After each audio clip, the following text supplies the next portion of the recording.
Hi Daniel, how you doing? Oh, good, thank you. What's the injury latest? Daniel James and Pascal Gross definitely out for the Bristol game. Yes, I've already confirmed that they both won't be available for this game, that's right. Have you got any other injury concerns? No, some good news. Chris Summerville had a few problems also for the cup game. He was not involved. He's back in training and also available for this game. Also good news with Archie Gray. After his injury in the last league game, he was also not involved in the cup game. He's also back in training, also back available. And yes, also some good progress with Daniel James and Pascal Gross. But like I mentioned, so for this game and this week, they are not available. So all in all, some good news. And a win on Friday, live on Sky, would take the team to second temporarily. How big a boost would that be for the team at this point of the season?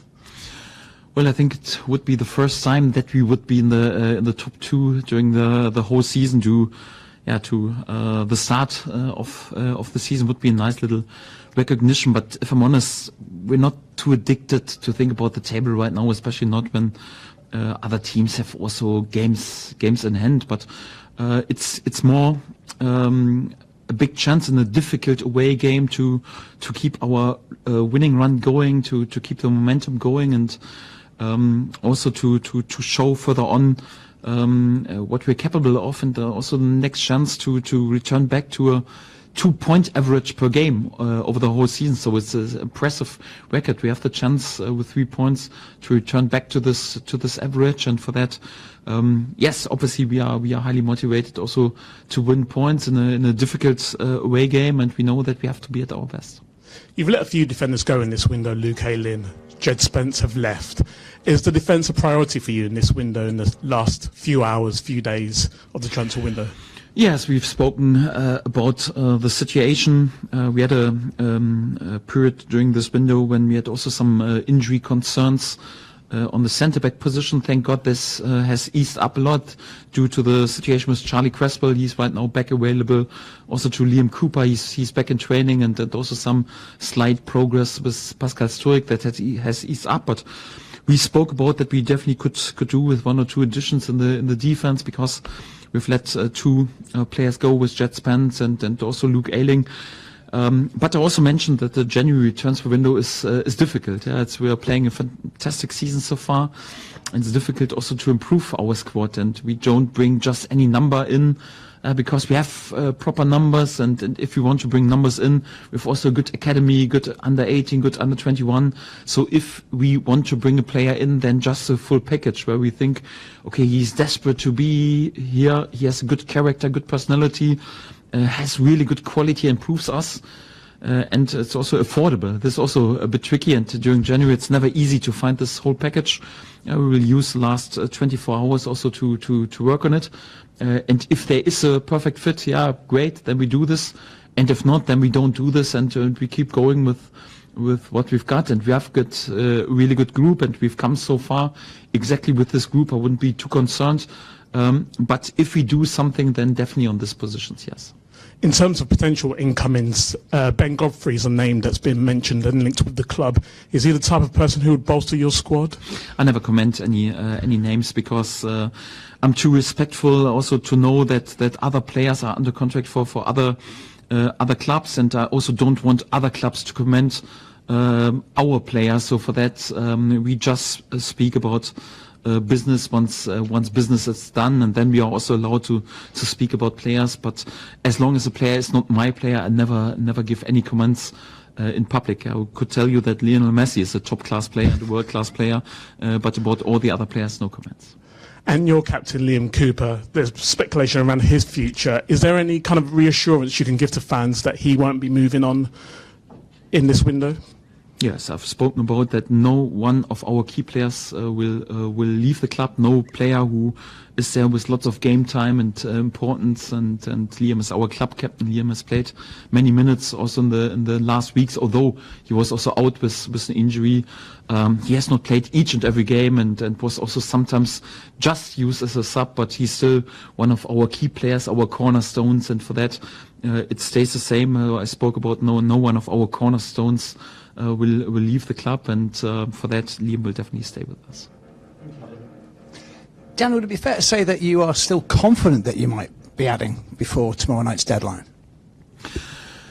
I don't want to give something like how many percent or whatever. So it's also not about confidence. It's more like when we are really convinced that something is doable, and we are also a bit restricted in what we can do in financial terms, and that's, I would say, the biggest problem. So we would have some targets where we would think, okay, this could be a perfect fit, but during January the prices are also sometimes crazy, and we also have to stick to the rules. We have to pay still the price a bit for what happened in the past. We have many loaned out players who are still our players, so in our books. So we have to stick to the financial fair play rules. So for that, it's always a bit tricky, and for that, it's not necessary to comment too much. We are aware that we would like to have one or two additions, perhaps on the more defensive positions, but if not, then not. We just will do something where we're 100% convinced of. There's so many factors that go into buying a player or loaning a player in a window, and price is obviously one of them, but your team will have identified, and yourself, the sort of player that you want, so that part will have been done. So is the biggest difficulty sometimes the demands of the host club on what they expect of that player should they come? Yes, and overall also like the general situation, because normally just players are available on the market who have not played that much in the recent months. And let's be honest, we play a fantastic season so far. We are there with a point average, or nearly a point average of 2 per game. At the moment, we are playing the best season in the history of this club in the championship. No one really speaks about it, but we are, I think, 2 points ahead of the legendary title winners 2019. With our point average, in more or less each and every other season, you would sit on top of the table. That's what we're doing. In the second half of the season, out of the same games we had in the first half, we are even 7 points better than out of the same games we had in the first half of the season. So in January, our league games were win, win, win, win. So it's so difficult to bring players in who will improve us, because even if there is a player with lots of potential, but if he has not played in the last 6 or 12 months, then it's difficult to bring him in to improve this group. Because if you need to bring someone in, he has to be better than whatever, Archie Gray on his position as right back. It's not easy if you're not playing. So sometimes you can go for a player with potential in the summer, because you have the pre-season weeks to prepare. You've got friendlies, but if you bring a player in January, he has to help immediately. And these type of players are pretty rare on the market, because all the players who are playing at the moment, no of the mother clubs want to send them away. So this means either you spend lots of money during January, and we can't do this because we have to stick to the rules, or there has to be a situation when, also a bit out of coincidence, a player in a good shape and with lots of potential comes out of his contract just out of other reasons. And this is why it's so difficult to bring really proper additions in January. So yes, we have identified players that we would like to have, but it's also difficult to make this deals happen. We have really fantastic people who are working really hard in order to bring perhaps 1 or 2 additions in, but if not, then not. So with this group, we have achieved to stay unbeaten in January. We have achieved to play the best season this club has ever played on championship level in terms of points.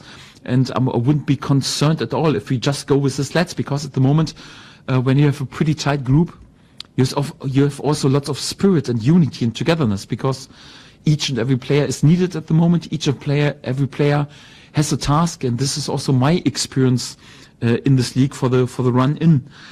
Sometimes unity and spirit and togetherness is more important than just individual quality in the squad. And for that, we won't bring a player in who thinks, okay, he's desperate to play, he comes in and then he ruins the spirit and the togetherness. So we need also to bring players in who are really desperate to come here and also know that they come into a setup of a really good bunch of lads who are capable to play such a fantastic season so far. So we are really pretty careful also with the personality of players that we want to bring in. So for that, I can't guarantee right now that something will happen in the next 24 hours.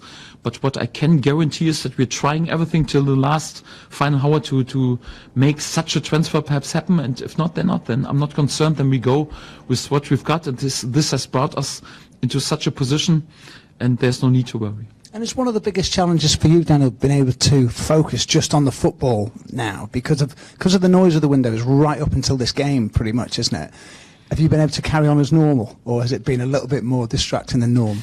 The window is always a bit crazy, because also for the players, obviously they are also in there a bit thoughtful, and we made it clear quite quick that no one of our key players will leave.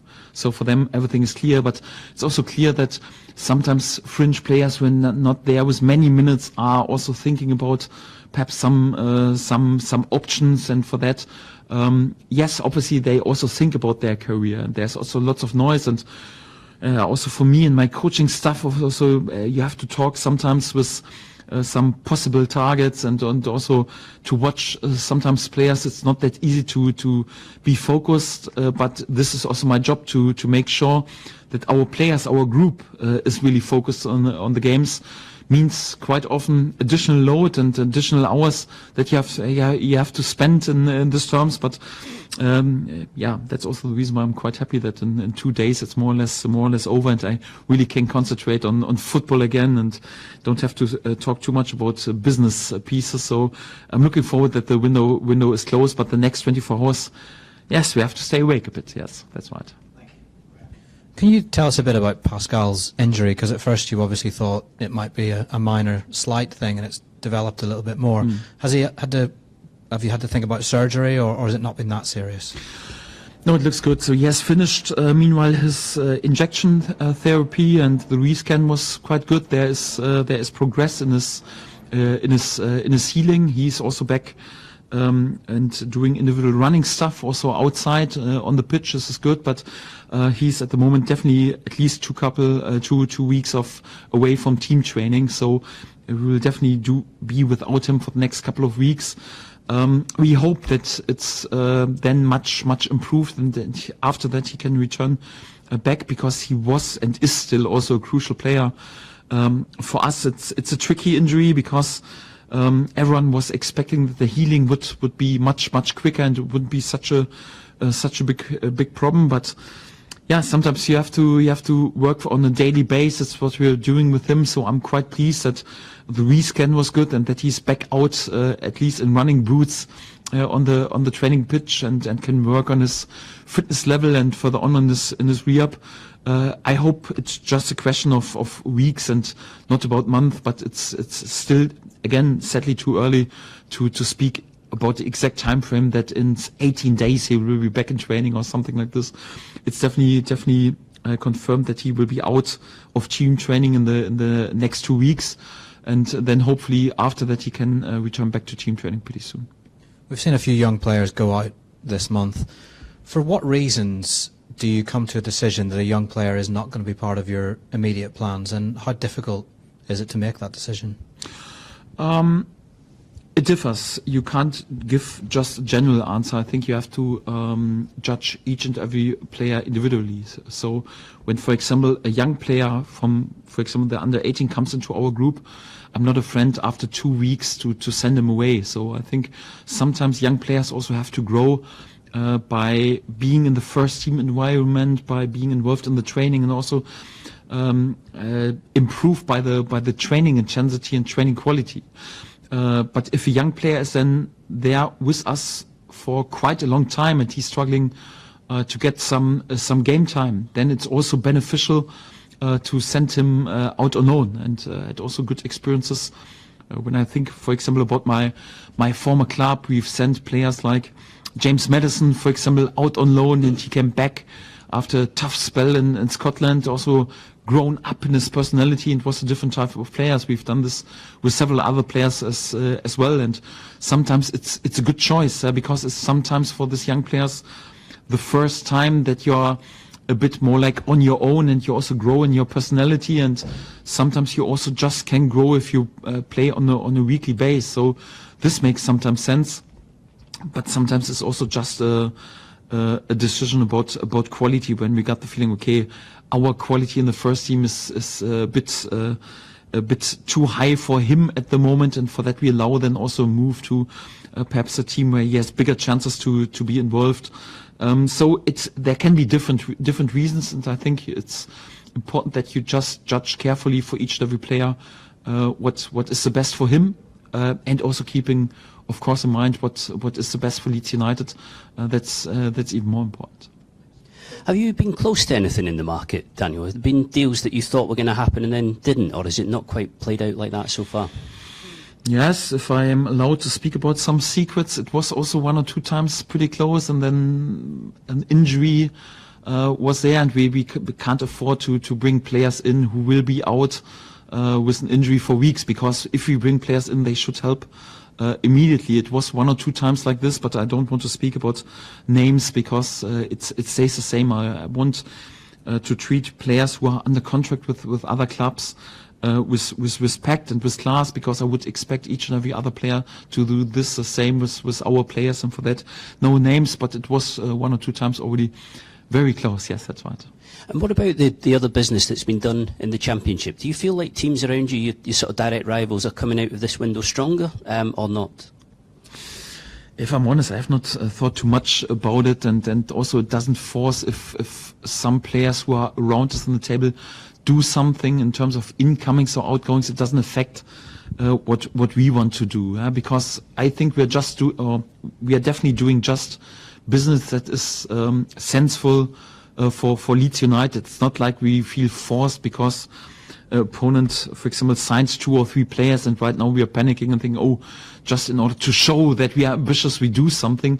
No, we just do something if you're really 100% convinced, because if you do things that are not sensitive and you're not convinced of, and just bring buddies in, it can ruin the spirit and the togetherness and the unity pretty quick. I've experienced this also in the past, and my experience, especially with the run-in, it's important that the group is tied together and you are there with unity. Obviously, if you can add quality mixed with personality, yeah, great, then we do this. But you have to be careful, and you shouldn't panic, and you have to stick also like to your believings, and also back your players that you have. And we know that we have come so far because we have a really good group, and I 100% trust my players.